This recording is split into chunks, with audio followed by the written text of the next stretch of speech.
Well, thank you, Madam Speaker. It's a pleasure today to join you from the confines of my office here in Saskatoon to speak about the Budget Implementation Act.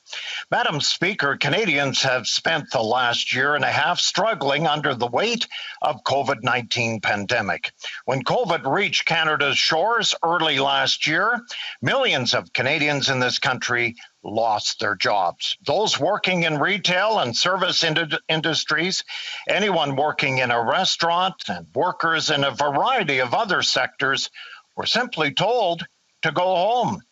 Countless of small businesses had to close their doors, and families were forced to completely redesign how they live their lives. Life has become harder, less affordable, and all around more difficult. Our economy, as you all know, is in a bad state. Our annual inflation rate right now is rising at its fastest pace in a decade. Soaring house prices are stoking fears of a cost of living crisis. The federal deficit is flying past historical levels, and the national debt is growing at a record pace, having now exceeded $1 trillion for the first time in our history. Canadians are well aware of the situation we're in today. According to the NANIS poll, 74% of Canadians are very worried about the size of the deficit. 74%. 3 out of every 4 Canadians. That just isn't conservative voters, Madam Speaker, or conservative-minded Canadians. This represents concerns from voters across the spectrum that have deficit spending is just out of control. Now, I've heard those concerns in my riding here in Saskatoon Grasswood.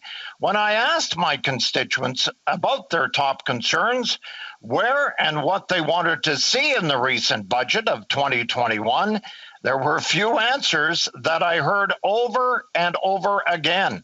I heard from my constituents that a plan to get the deficit under control was the top priority. My constituents are also concerned about jobs and economic opportunities. A plan to deliver jobs and economic opportunities needed to be front and center moving on. Then I heard the same thing that I have heard every year since this Liberal government came to power in 2015. Taxes are simply too high. Families, businesses, seniors, everyone needs relief as the cost of living just keeps going up and up. Unfortunately, when the Prime Minister finally presented her budget, 763 days between budgets, people were left very disappointed. The simple fact is that the federal budget of 2021 does nothing at all to secure long-term prosperity for Canadians.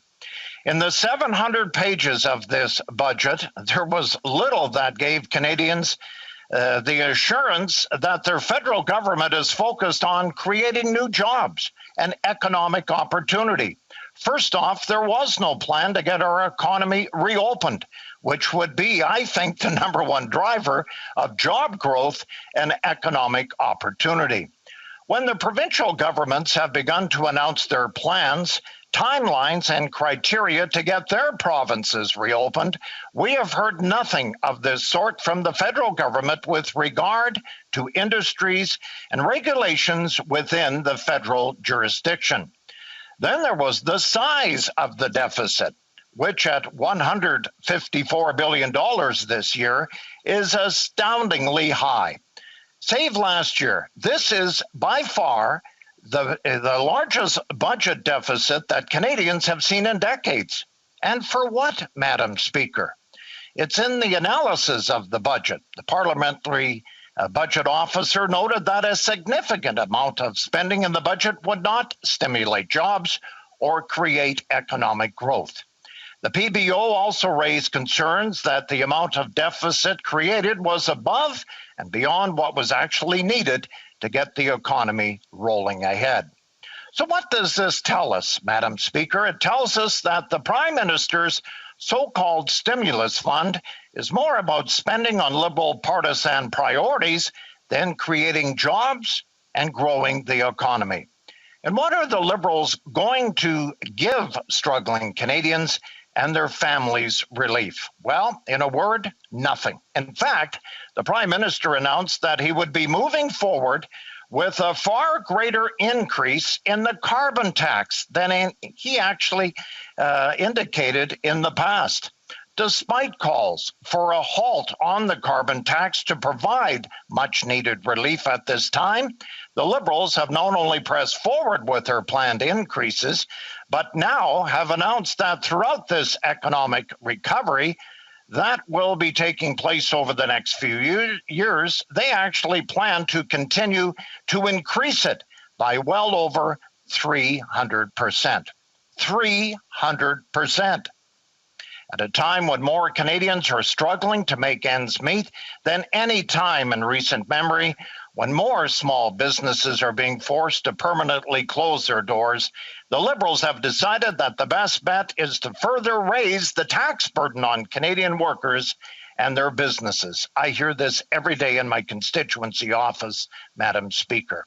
And in a time that millions of Canadians and their families are struggling due to lost wages and skyrocketing cost of living, the Prime Minister has announced that a massive increase to the carbon tax just to be tacked onto it just to add further burden. So, in truth, Madam Speaker, the Liberals' approach actually dumbfounds me and my constituents of Saskatoon Grasswood. But let's get to the facts.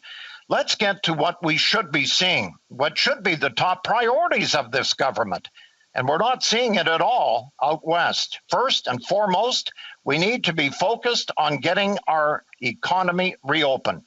Many countries around the world are beginning their reopenings. Just look south to the United States. Businesses are open right now. Sports stadiums are filled. People are returning to work each and every day. The U.S. Center for Disease Control has even released guidelines that individuals who are fully vaccinated can safely resume their pre-pandemic activities and no longer need to wear the masks. That is hard to believe because Canada is so far behind and we're still on lockdowns in many places in this country. And why is that? Because the federal government has totally failed in acquiring the vaccines necessary to get us there. In Israel, nearly 60% of people are fully vaccinated. The United States, 40%. And in the United Kingdom, approximately 35%. In Canada, we're at 4.5% of Canadians that are fully vaccinated, 2 vaccines. Pretty much the entirety of the European Union is ahead of us, as are Brazil, Chile, Mongolia, and several other countries. As has been the case for months, the Liberals have given Canadians no realistic indication on how they're going to get us there and when. Instead, they actually try to shift the blame onto the provinces for the failures of the Prime Minister. Alongside a plan to get Canadians vaccinated, we need to see a plan to create jobs in this country, an economic opportunity now and going forward into the recovery. We need to see programs that will spur innovation and encourage investment in this country. Programs that will result in better wages for Canadian workers and help struggling small businesses to get back onto their feet. To accompany such programs, Canadians need relief, and they need it now. They need to see that their government recognizes that they are struggling right now, and they need a lower tax burden, not a higher one. We also need to see a plan to get the economy and the budget under control. We know the realities of what's long-term, the structural deficits like those the Liberals have created. They result in long-term economic problems and grim future for our children and our grandchildren. For all these reasons, Mr. Speaker, that I have outlined here today, I cannot simply support this budget. And I'm willing to step aside now and take some questions, but thank you again, Mr. Speaker.